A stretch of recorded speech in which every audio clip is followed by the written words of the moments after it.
You sat alone in the flickering glow of your screen. 3:47 a.m. The world was asleep, but you were wide awake, not because you wanted to be, but because a red candle just shattered more than your P&L. It shattered your identity. Another stop hit, another trade gone wrong, but this one felt deeper, not just because of the money, but because it cracked something inside. You weren't just losing trades, you were losing belief in the strategy, in the process, in yourself. You tried it all: indicators, price action, risk calculators, psychology books. You whispered to yourself, this trade is different. But in the end, the market whispered back louder, no, you're not ready. If that voice is familiar, this video is for you. Because what if I told you the biggest threat to your trading success isn't the market, it's your own nervous system, the flood of dopamine chasing profits, the cortisol spike after a sudden loss, the old emotional wounds dressing themselves in green and red. This isn't just about charts, this is about you. And if you're ready to stop blaming the market and start mastering yourself, then welcome. This is where your journey as a Stoic trader begins. 11 lessons, ancient wisdom sharpened for modern chaos, from Seneca to Ray Dalio, from the Roman Empire to your trading screen. Each lesson won't just improve your trades, it will rebuild you from the inside out, not into someone who never loses, but into someone who cannot be broken by loss. Because in the end, the true edge is not in your system, it's in your mind. Let's begin. Loss. The word alone tastes bitter, but in trading, it's more than a number on your statement. It's the sting you feel in your chest. It's the silence after a stop loss hits when the room goes quiet and your thoughts grow loud. Loss is the ghost that follows you, whispering doubts, replaying your mistake in slow motion, reminding you of what was and what could have been. But what if I told you loss is not the enemy, it's the forge? The Stoics didn't just tolerate pain, they trained in it. Seneca said, difficulties strengthen the mind as labor does the body. In other words, pain is not punishment, pain is potential, but only if you use it well. You see, most traders don't. After a loss, they spiral. They blame, they seek revenge, they either overtrade or disappear. But the Stoic trader does something radically different. They don't rage, they reflect. After every loss, they conduct what I call the Stoic postmortem. Not a pity party, not a beating session, just 3 lines. Every time, what happened? Factual, no emotion. Where did I breach discipline? What principle guides me forward? No drama, no story, just clarity. Because the pain you don't process becomes the pattern you repeat. Let's go deeper. In 2022, thousands of traders got wiped out during the crypto winter. Most never came back. But a few, a small, strange group, started writing. After every loss, they wrote, not about the market, about themselves, about fear, about identity, about the story behind the trade. And they didn't just survive, they evolved. Because loss only destroys what is weak, what is reactive, what is borrowed. It never touches what is real. But here's the trap. Most traders confuse reflection with self-attack. They spiral into shame. That's not analysis, that's emotional self-harm. The Stoic method is clinical, surgical. You become the doctor, not the patient. You hold the chart like an x-ray, not a crime scene. From that perspective, loss becomes a lesson, not a scar. So how do you turn blood into blade? You build a comeback protocol. 3 phases: reset, step away, journal what hurts. Not to solve, to name. Rebuild. Review your 10 worst trades, not to relive, but to extract the common thread. Re-enter. Sim trade or paper trade for 5 days, not to avoid risk, but to rebuild trust. You don't return because you're ready. You return because you've rebuilt. Because loss reveals your beliefs. Maybe you thought, I'm only valuable when I win, or if I lose, I'm a failure. Those aren't trading mistakes. Those are identity wounds dressed up in candlestick costumes. You've got to name the story to rewrite it. Here's the Stoic reframe. A losing trade is just a fee. A repeated mistake is a tax. Pay the fee. Avoid the tax. And when you learn the lesson once, you move forward lighter. Ray Dalio once said, pain plus reflection equals progress. In 1982, he made a massive macro bet and lost everything. Had to borrow money from his father just to survive. That pain led him to build Bridgewater's Principles, a Stoic masterpiece of risk control. Not to win every trade, but to ensure no single trade could ever ruin him again. Ask yourself, what belief about yourself did your last big loss expose? Was it, I'm not good enough? I don't deserve success? Name it. Because when you name the ghost It stops haunting you, and suddenly the red candle doesn't destroy you, it cleanses you. That's the alchemy of loss. You feel it, you study it, and you rise sharper than before.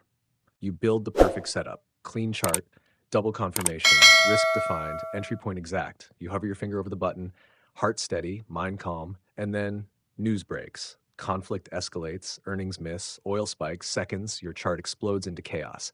Your trade, logical, planned, patient, gets torn apart like paper in the wind. And all you can think is, but I did everything right. That's the first lie the market whispers to every new trader, that if you do everything right, you'll always win. But here's the Stoic truth: some things are up to us, and some things are not. Epictetus etched those words into stone 2,000 years ago, and they still echo over every chart. In trading, the illusion of control is the most seductive trap. You think if you analyze more, predict better, read more headlines, you'll somehow master the market. But the market isn't a machine you can control, it's the ocean. And no matter how perfect your ship is, you cannot stop the storm. So, what can you control? A Stoic trader knows this down to the bone. You control your preparation, your emotional state, your discipline, your position size, your response when things go wrong. You do not control price movement, market volatility, news headlines, liquidity, slippage, or the choices of millions of other traders reacting in real time. Trying to control those things is like screaming at the sea, and yet we do it all the time. We cling to losing trades, hoping the chart will come back. We double down out of anger, trying to make the market pay. That's not trading. That's bargaining with reality. And reality doesn't negotiate. One day, a trader asked a fund manager for advice. The manager pulled out two pieces of paper. One said, "Things I control." The other, "Things I don't." Then he said, "I only look at the first list." The trader laughed. 3 blown accounts later, he wasn't laughing. Here's why this matters. A 2020 behavioral study showed that retail traders who journaled what they could and couldn't control before entering a trade reduced impulsive decisions by over 40%. That's not a strategy tweak, that's a mindset shift. So let's get practical. A Stoic trader doesn't click buy without passing through the pre-trade control checklist. Is this set up within my edge? Is my emotional state calm? Have I predefined risk and exit? Can I accept the loss right now before it happens? If the answer isn't yes to all four, you don't place the trade. Why? Because a trade isn't a promise. It's an offering. You place it with care. You release the outcome and you move on. That's real strength, but it's not easy. Because sometimes control feels like safety and giving it up feels like free fall. But here's the paradox. The moment you stop trying to control the uncontrollable, you actually gain control, not over the market, but over your mind. And that's where freedom lives. So here's a challenge for you. Think of your biggest loss this year. What were you trying to control that wasn't yours to own? Was it the timing, the reaction, the outcome? Let go. Because when you only act on what's yours, you trade cleaner, you trade calmer, and eventually you trade wiser. You know your strategy, you know your edge, you've back-tested it, journaled it, optimized it, and yet you still lose. Not because your system failed, but because you did. Because your breath was shallow, because your palms were sweating, because your focus was shattered. You clicked too early or too late. You hesitated when you should have acted, not from a lack of knowledge, from a flood of emotion. Let me ask you something. What's open on your screen right now? How many tabs? How many charts? Discord buzzing, CNBC blaring, notifications pinging. You call it multitasking. I call it fragmentation. And fragmentation kills precision. Imagine a samurai in a dojo. Does he swing wildly, chasing every move? No. He breathes, waits, then delivers one clean, decisive strike. That's the focused mind. In trading, it means one thing. You enter each trade as if it's the only one you'll take all week. Not out of fear, but out of reverence. Because mastery isn't about taking more trades, it's about taking better ones. Marcus Aurelius once wrote, "Ask yourself at every moment, is this essential?" That question is your sword. It cuts through the noise. So how do you build this level of focus? You build a framework, a ritual, something I call the Stoic decision tree.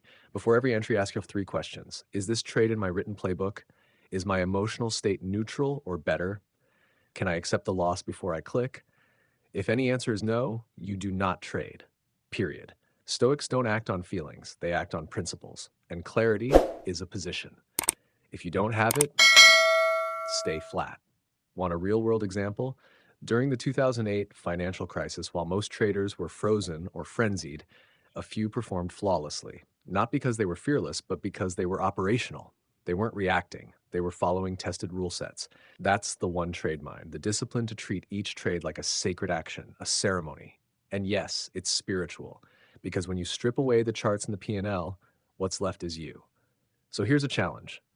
Tomorrow, limit yourself to 3 trades maximum, not 3 per hour, 3 total. And before each one, perform this ritual. Close all tabs, silence all noise, breathe deeply for 30 seconds. Ask, is this a trade or a temptation? Then click or don't. But let it come from stillness. Neuroscience backs this. Studies show multitasking traders perform 23% worse in execution accuracy but feel more productive. That's the trap. Activity isn't precision. Motion isn't mastery. The market doesn't reward hustle, it rewards clarity. And clarity is born from stillness. So the next time your screen is buzzing, your mind racing, your finger trembling, stop. Ask yourself, can I stay inside this trade? Not just physically, but mentally. If not, log off. Because mastery doesn't come from doing more, it comes from doing less, but doing it deeply. From choosing one trade and showing up for it like it's the only one that matters. Because it is. Greed doesn't roar, it whispers. After a win, you're hot, do one more. After a loss, double up. You can't end red. It doesn't show up with horns and flames. It arrives disguised as confidence, as urgency, as a voice that sounds like your own. And unless you name it early, it runs your trades. Fear, same trick. It won't scream. It'll say things like, what if this one ruins everything? Better close now, just in case.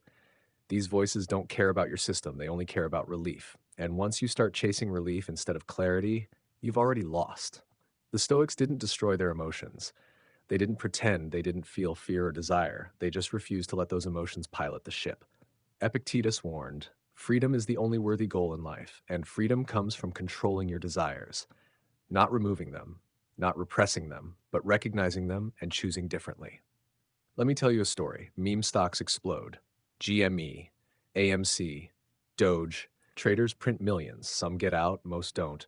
Not because of logic, but because of greed. One more wave. I can time the top. I'm not like the rest. Accounts that 10x in January, down 90% by March, not because they didn't know better, but because they felt better. Greed always promises more, and it always demands silence from your wiser self. Fear is no different.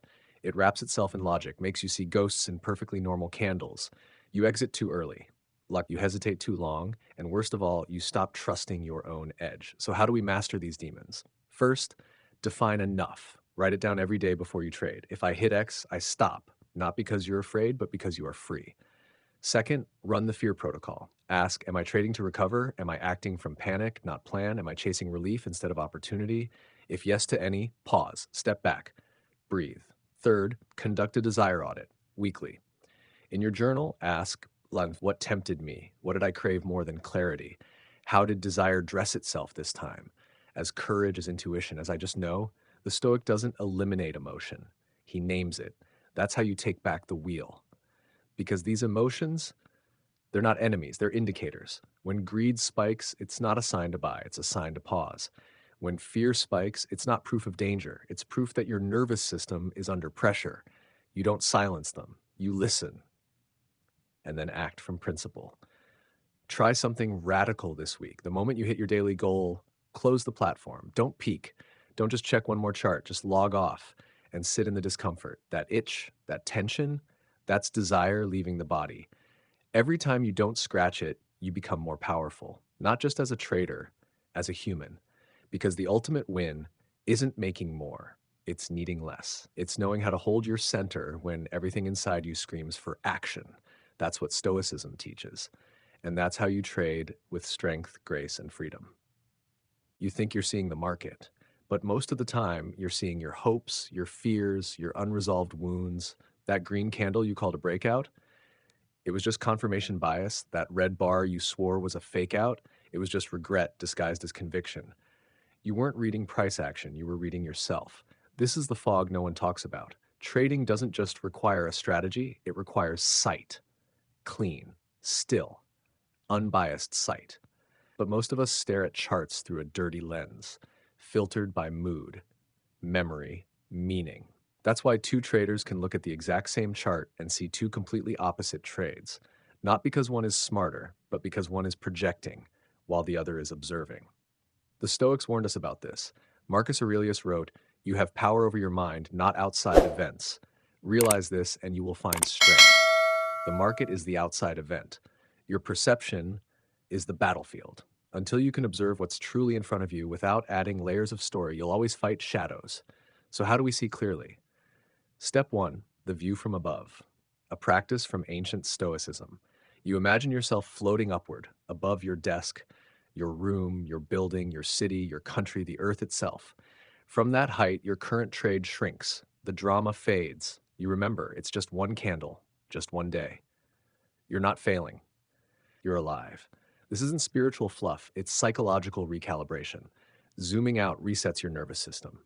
Step 2, the opposite trade drill. For every setup you consider, you must make a case for the opposite direction. Not to confuse yourself, but to unstick your brain. Bias is like glue, it keeps you clinging to one outcome. But when you're forced to argue against yourself, clarity emerges.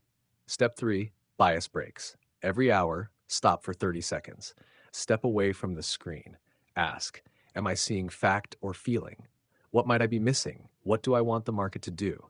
Then, look again. You'll be shocked how often the fog clears. Want proof? A Forex trader I once mentored made consistent gains, then burned them all in low volatility weeks. Her setups were fine, her entries were good. So what was off? We started journaling her emotional state before every trade. Turns out her worst trades happened when she felt lonely. The market wasn't the issue. Her state of mind was. That's the thing. Your biggest losses aren't from bad analysis. They're from emotional analysis, seeing what you need to see, not what's actually there. Want to expose this? Try this. Before every session, write down 3 things you're afraid might happen, 3 things you hope will happen. Then after the session, compare your trades. You'll notice a pattern.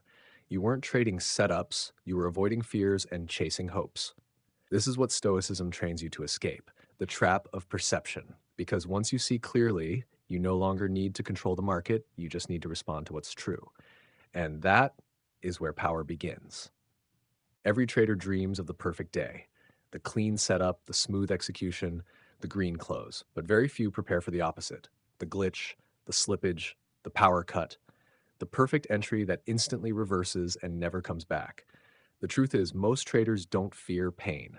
They fear surprise, the unexpected slap from a market they thought they understood. And when it happens, they don't just lose money, they lose control. That's why the Stoics trained differently. Before battle, Roman generals would sit in silence and imagine defeat, not to become negative, but to become unshakable. They visualized ambushes, lost comrades, plans failing. They rehearsed loss.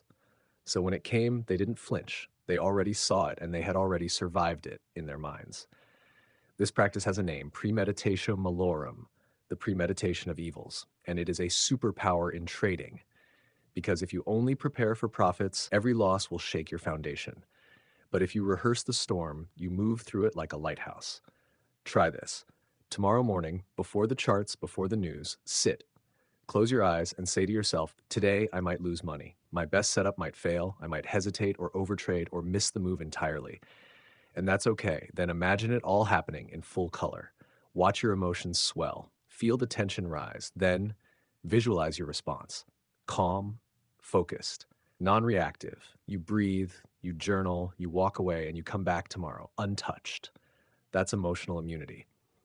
And it's not theory, it's chemistry. Neuroscience shows that by visualizing negative outcomes and pairing them with regulated breath, you lower cortisol when real stress hits.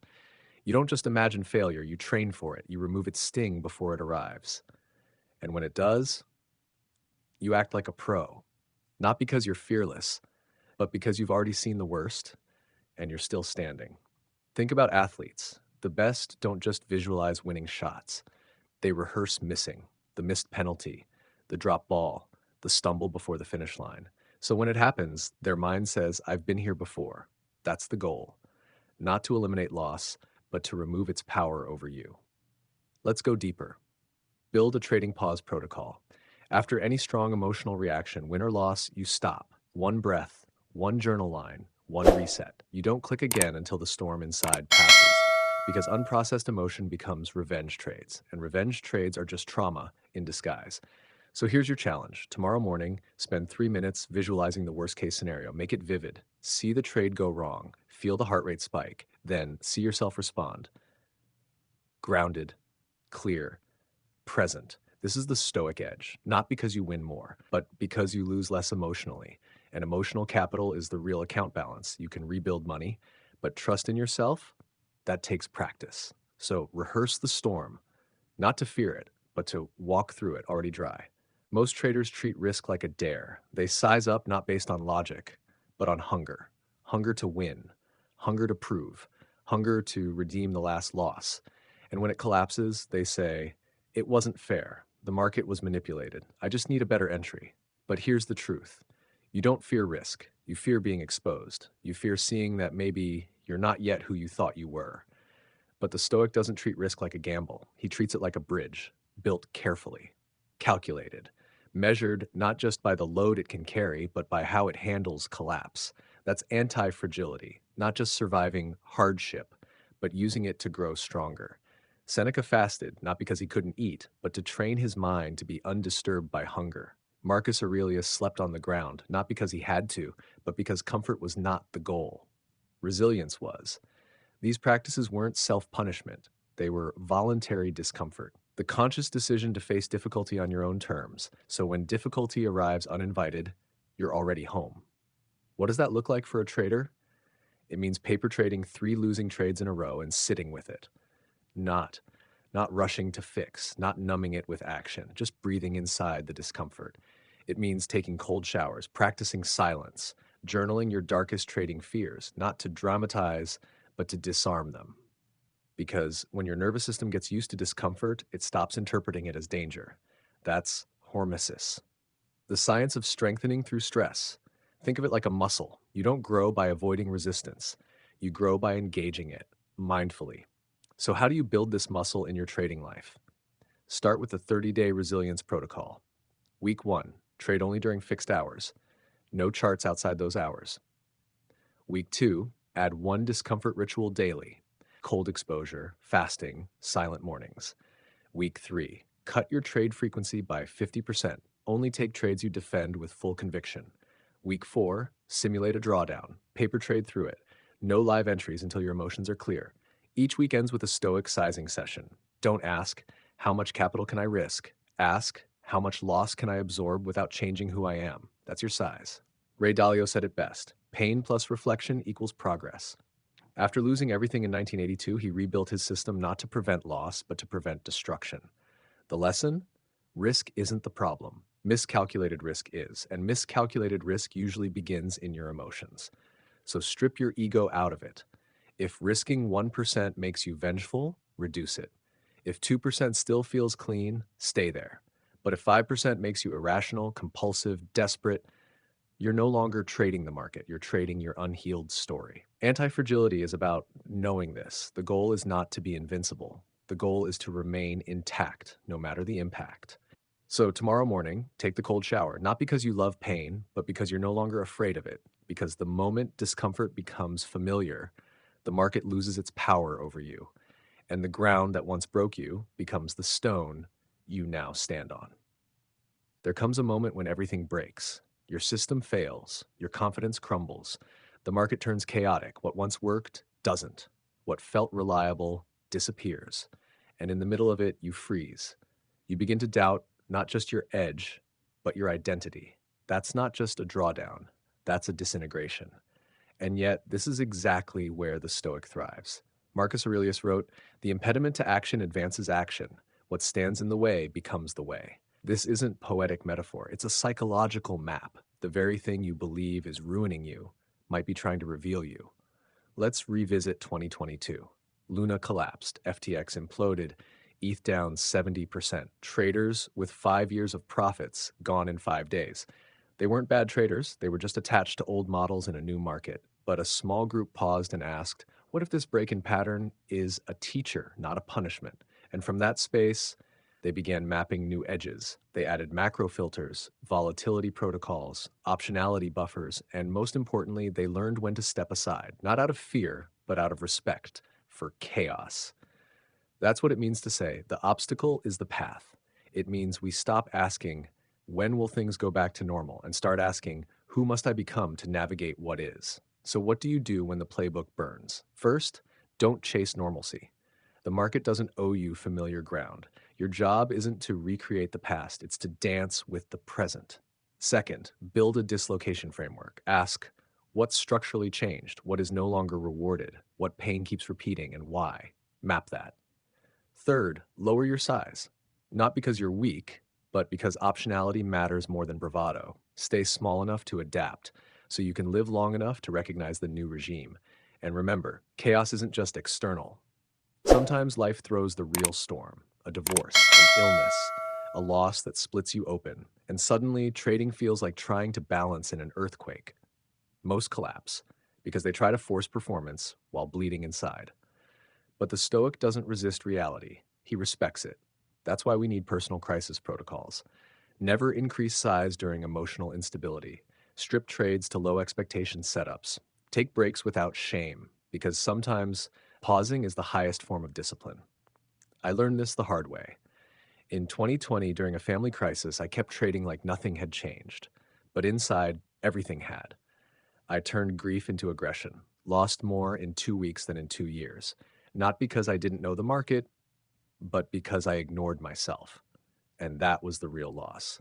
Since then, I've never forced trading through emotional storm because the market reflects your mind. And if your mind is fractured, so is your system. So stop asking, when will the chaos end? Start asking, how do I build the strength to meet it? Because the sea won't calm just because you're scared. But you can become the kind of sailor who moves through the waves without capsizing. And when you do, the obstacle won't be something to overcome. It'll be something to thank, because it brought you home to the trader you were meant to become. Some days you follow your plan and still lose. Other days you break every rule and still win. If you measure yourself by outcome alone, you'll break. Slowly, silently. You'll start doubting your process. You'll abandon discipline for dopamine. Because in trading, randomness rewards recklessness and punishes patience. That's why the Stoics never judged by result. They judged by virtue, by how closely their actions aligned with their values. Marcus Aurelius didn't ask, did I win today? He asked, did I act with wisdom, with courage, with restraint? That's the inner scorecard. And if you want to last in this game, you need one, because the outer scorecard, your P&L, is a liar. It doesn't tell you if you traded well. It tells you if the market happened to reward you. And that's not mastery. That's gambling with spreadsheets. So here's your new compass. The four virtues of the Stoic trader. Wisdom, acting from logic, not emotion. Courage, entering the trade when it aligns, even when you're afraid. Justice, keeping promises to yourself. Temperance, the strength to do nothing when nothing is there. Each week, you rate yourself from 1 to 10 in each, not for perfection, but for progress. Because the goal is not to be flawless. The goal is to become more you, under pressure. And that's what journaling is really for. Not to log your trades, but to log your truth. The quiet reflections of training itself to pause, to observe, to return, to center. Every day, after the session, write, what did I do well today? Where did I drift? What emotion led most of my decisions? What belief did that reveal? What would I do differently if I respected myself fully? And then close the journal. Not because the work is done, but because it's enough for today. Over time, you'll notice something strange. The more you track your virtues, the less you obsess over your profits, and the more consistent you become, not just in results, but in who you are. I once knew a trader who journaled purely for numbers, entries, exits, targets, risk. Then 1 month, he made almost no money, but he felt peace. So he tried something new. He scored himself in wisdom and temperance and realized it was the first month he respected himself more than his account. That changed everything because character compounds. And consistency of character becomes consistency of execution.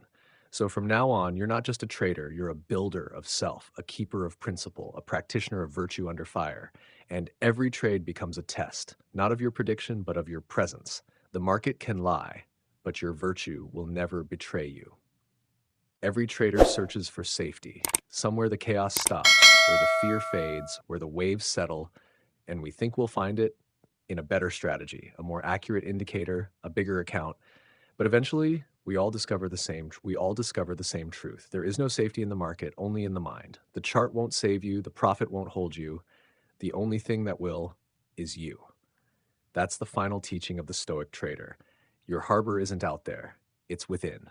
And like any safe harbor, you must return to it daily, through ritual, through presence, through remembering who you are when the sea goes still. This is called the daily alignment practice. It's not complicated, but it is sacred. You begin each morning before charts, before news, before screens with stillness, 5 minutes, silence, breath, one passage from meditations, or a journal line from the night before. Then write this sentence: what kind of trader will I be today? Not what kind of result you want, but what kind of presence you'll bring. Before market open, review your top 3 rules. Visualize one failure scenario and your calm response to it. Whisper, I release the outcome, I own the action. Midday, step away from the screen. Ask, am I trading from presence or pressure? If unclear, don't trade.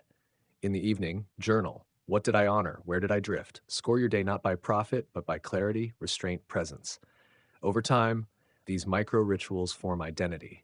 You no longer behave well because of discipline. You behave well because of who you are becoming, like brushing your teeth, like breathing. It just is. And here's the deeper truth. These rituals don't just change how you trade, they change how you live. You become more patient, more centered, more curious in chaos, because how you do anything is how you do everything. I once asked a retired fund manager what made the great traders different. He didn't mention IQ or timing or speed. He said they knew how to close the platform, walk into the kitchen, and still be at peace with themselves. That's real mastery, not just trading well, but living well after the screen shuts off. So ask yourself now, what kind of harbor are you building inside? Does it welcome you back after failure? Does it remind you of your worth, even when the market doesn't? Because you will lose. You will be tested. You will feel shaken. But if you have a place within that stays still, no storm can truly touch you. And that stillness, it's not an accident. It's a practice. One breath at a time, one journal line at a time, one honest day at a time. You are not just building a trading routine, you are building a self. And in the end, your best trade is your relationship with your own mind. Return to your harbor, again and again, until you no longer have to find it, because you are it. You've made it. 11 lessons, 11 storms walked through, not just as a trader, but as a human. You've looked straight into fear, greed, pain, chaos, and instead of running, you built something. Not a strategy, a compass, not an edge, a soul. You've learned that every red candle is not a threat, it's a teacher. That your worst loss is not a signal to quit, it's a mirror. That success is not found in more wins, but in fewer emotional wounds. You've trained like a warrior. You've journaled like a philosopher. You've paused when others chased. You've walked through fire and came out cleaner. But now comes the most important part. You take the first step, because this isn't just a video, it's a movement, a call to the silent few who want discipline more than drama, clarity more than conquest, peace more than performance. So what now? Choose one principle, just one. Maybe it's the daily alignment ritual. Maybe it's the virtue scorecard. Maybe it's voluntary discomfort, but choose. Commit to it for 30 days. Not 29, not when I feel like it, 30 days. Then come back, not to brag, but to share. Here's what changed, not in my account, in my mind, because that's the only change that lasts. One day you'll face another loss, another storm, another urge to break your own rules. And in that moment, you'll pause, you'll breathe. You'll remember, I don't need to win this trade, I need to win my mind. That's the Stoic trader. Not perfect, but present. Not emotionless, but emotionally fluent. Not invincible, but intact. They don't trade to feel worthy. They trade from a place of already being whole. They walk away when others chase. They log off when others spiral. They choose stillness in a world addicted to stimulation. And when they lose, they don't collapse. They journal, reflect, rebuild. They come back sharper, not because of revenge, but because of ritual. And eventually, they stop needing the market to validate anything, because the market doesn't define them. Their values do. Their presence does. Their process does. So here's your final challenge. Right now, write down the one trading behavior you're ready to release. Not improve, not tweak, release. Maybe it's overtrading, maybe it's revenge clicking, maybe it's tying your worth to your win rate. Whatever it is, name it and let it go. Because transformation doesn't start with learning more. It starts with unlearning the noise. And beneath that noise is something solid, something calm, something unshakable. That's who you've always been. The market just distracted you. Now it's time to come home to your breath, to your body, to your principles. Because in the end, the goal is not to master the market. The goal is to master yourself in the face of the market. And you are already on that path. We're with you. We believe in you. Breathe deep, step in, and trade like a Stoic. And here we are. The screen fades, the candles go dark, the market will open again tomorrow, but this chapter is done. You've walked through fear, through noise, through chaos, and found something solid beneath it all. Yourself. Not the trader who always wins, but the one who always returns. The one who sits with pain without flinching, who lets go of control, but never of clarity. The one who can lose and not lose himself. That's the Stoic trader. And that's who you've been becoming, line by line, breath by breath, trade by trade. You're not here to conquer the market. You're here to meet yourself in the presence of pressure. And that changes everything. So what happens now? You go back to your chart, you open your journal, you breathe before the trade, you pause after the loss, and you build quietly, consistently, without applause. Because real strength doesn't shout, it stays. When others panic, you breathe. When others chase, you wait. When others rage, you reflect. And someday, someone will ask you how you trade so calmly. And you'll smile not because of your win rate, but because you've seen the storm, and now you are the lighthouse. From here forward, it's no longer about how much you make. It's about who you become when things go wrong. And that is a different kind of wealth. So if this series moves something in you, don't let it fade. Pick one ritual, one principle, one truth. Live it. Let it shape your charts, your breath, your days. And when the world spins fast again, return to your harbor. Sit in the quiet. And remember, the goal is not to master the market. It is to master yourself in the face of the market. We're with you. Always. Stay grounded, trade with integrity, and until next time, breathe deep, step in, and trade like a Stoic.